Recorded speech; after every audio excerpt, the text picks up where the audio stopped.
De joves per dret a decidir, Jodant la Marina, volem dirigir-nos a les persones que, com tots nosaltres, patim les nefastes conseqüències de mantindre els peatges de l'AP7.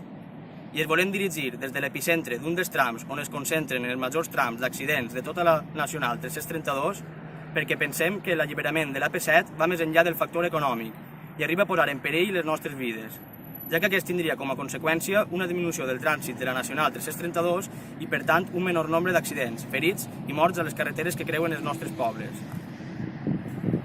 La Jodat volem tal i com han dit les administracions autonòmiques en què el 2019 no s'afegirà cap pròrroga més, però com podem comprovar han hagut diverses pròrrogues que ens fan dubtar de la paraula del principal gestor del govern central. El 21 de desembre de 1972 es concedí la gestió de l'AP7 a Omar.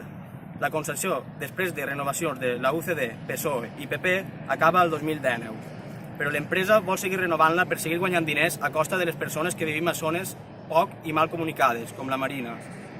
Això dona resultat a unes carreteres altament ocupades i perilloses amb col·lapsaments quan passa per un dels nuclis urbans, com Altea i Gata, o altres punts de comarques veïnes com Oliva, Palmera o Bellreguard. És per això que ara, 45 anys després de la seva concessió, la nostra posició és clara. No anem a acceptar ningun tipus de peatge, siga del tipus que siga.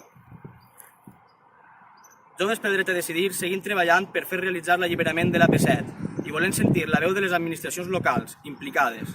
És per això que el proper divendres 23 de febrer a les 7:30 hem organitzat al Centre Polivalent de Gata de Gorgos un debat amb els alcaldes. Basili Salor del Verger, Magda Mengual de Gata, Abel Cardona de Benissa, Sergi Ferrús de Pedreguer i en representació de les comarques veïnes Àlex Ruiz de Belleguard. El debat estarà moderat pel coordinador general de la plataforma del dret a decidir, Antoni Infante. Alliberem l'AP7, alliberem els pobles!